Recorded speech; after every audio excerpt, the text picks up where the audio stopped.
Magandang araw mga kaidoks at welcome pong muli sa ating channel.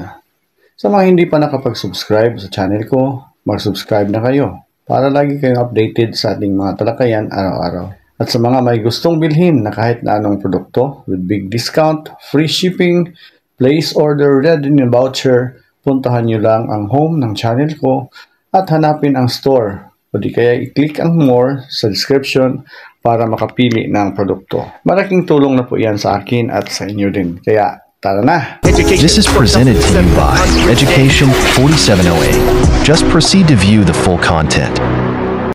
Isa sa pinakamainit na usapin ngayon ay ang aksyon ng Korte Suprema kaugnay sa Republic Act 12232 o ang tinatawag na postponement ng barangay at sangguniang kabataan elections. Kamakailan iniutos ng Korte Suprema na magsumiti ng kani-kanilang komento ang Office of the Solicitor General, Senado, Kongreso at maging ang Commission on Elections hinggil sa mga petisyon, kwenisyon sa naturang batas na inihain ni Attorney Romulo Macalintal. Pero hanggang ngayon, wala pa tayong nakikitang malinaw na publikong inilabas na tugon mula sa mga ahensyang ito. Ano ba ang ibig sabihin ng hakbang na ito ng Korte Suprema? At ano naman ang kahinatnan sa hinaharap ng petisyon na ito kung hindi talaga nagbigay ng komento ang mga ahensya ng gobyerno? Balikan natin. Kapag ang Supreme Court ay nag-utos ng komento, ibig sabihin, pinapakinggan ng kataas-taasang hukuman ang panig ng gobyerno bago ito magpasya kung ang RA 12232 ay naaayon ba o lumabag sa ating konstitusyon. Sa madaling salita, hindi basta-basta desisyon lamang.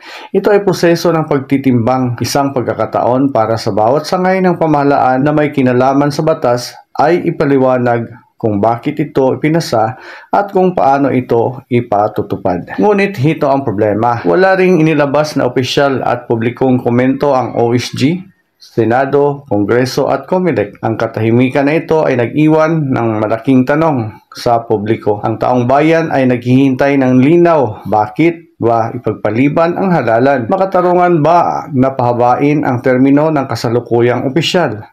At higit sa lahat, ano ang batayan ng mga mambabatas at ng pamahalaan sa kanilang desisyon? Sa kawalan ng tugon, ang publiko ay napipilitang umasa sa mga balita at haka-haka. Ang kawalan ng transparency ay nagdudulot ng pangamba dahil parang hindi sinasagot ang pinakaimportanteng tanong, saan nakatayo ang ating mga institusyon sa isyong ito?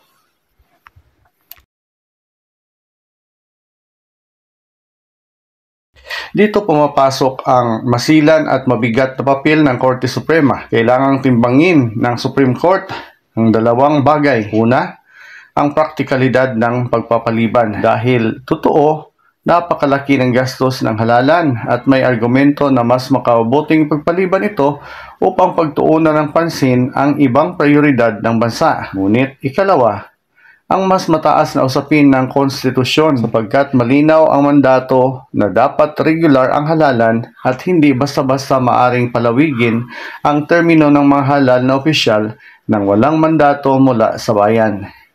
Ito ang tensyon na kinakaharap ng Supreme Court. Pagiging praktikal laban sa pagiging tapat sa diwa ng demokrasya. Ngayon, ang mahalagang tanong, dapat ba talagang ilabas sa publiko ang mga komento ng Office of the Solicitor General, Senado, Kongreso at COMELEC? Sa isang demokrasya, ang sagot ay malinaw. Oo. Bakit? Dahil ang mga komento ay hindi simpleng legal na dokumento lamang. Ito ay representasyon ng pananaw ng ating mga institusyon kung paano nila pinapahalagahan ang ating karapatang bumoto at ang mismong diwa ng konstitusyon.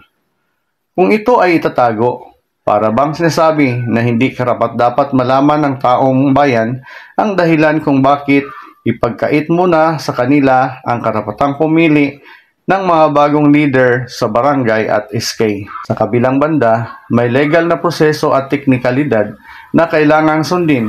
Ngunit kung ang tiwala ng publiko ang pag-uusapan, mas makabubuti kung may bukas at malinaw na komunikasyon mula sa mga institusyon.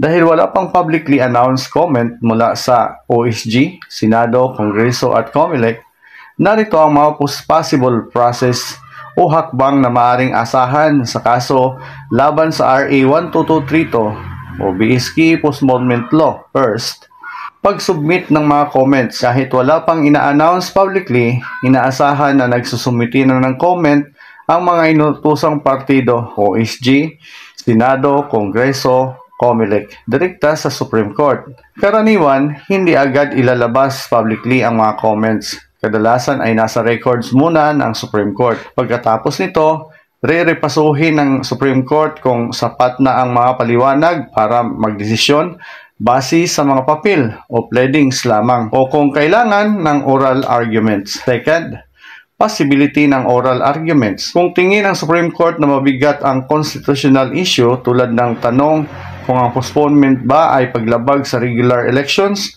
sa Constitution, maaring magtakda sila ng oral arguments. Sa oral arguments, haharap ang mga abogado ng petitioner, halimbawa, makalintal at ang kinatawan ng gobyerno o SG at iba pa, para ipaliwanag ang kanilang posisyon.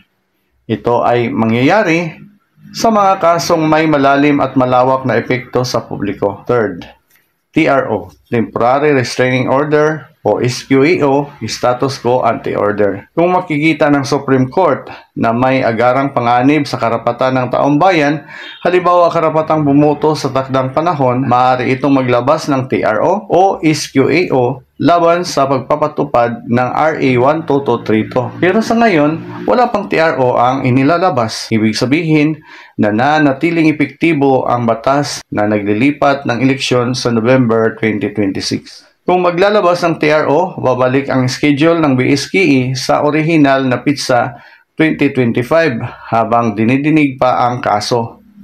Fourth, full resolution, merits of the case.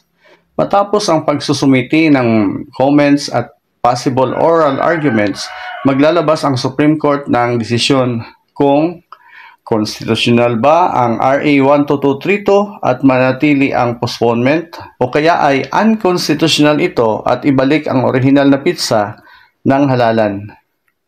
Fifth, transparency issue.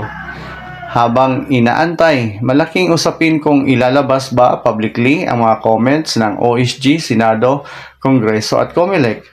Kung mananatiling silent, nasa kamay ng Supreme Court ang buong hatol. Ngunit ang taong bayan ay mananatiling nakabitin sa kawalan ng malinaw na paliwanag mula sa mismong mga institusyon na sangkot. Summary insight. Oo, inaasahan pa ring magbigay ng comments ang mga kinaukulang ahensya kahit hindi agad public, may posibilidad ng oral arguments dahil sa bigat ng constitutional issue.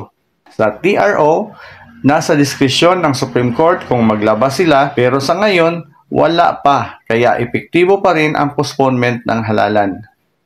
Ang Korte Suprema ay nag-utos sa OSG, Senado, Kongreso at COMELEC na magsumiti ng komento sa RA 12232. Ngunit hanggang ngayon ay wala pa ring malinaw na tugon na inilabas sa publiko.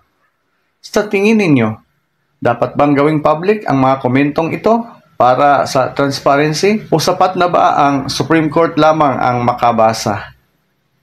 Ipahayag ang inyong saloobin sa comments at huwag kalimutang mag-like, mag-subscribe at mag-share nito sa iyong mga kaibigan. At ito ang EDOX DC na nagsasabing sa bawat panahon at pagkakataon sa katotohanan dapat nakatuon. Hanggang sa muli, paalam!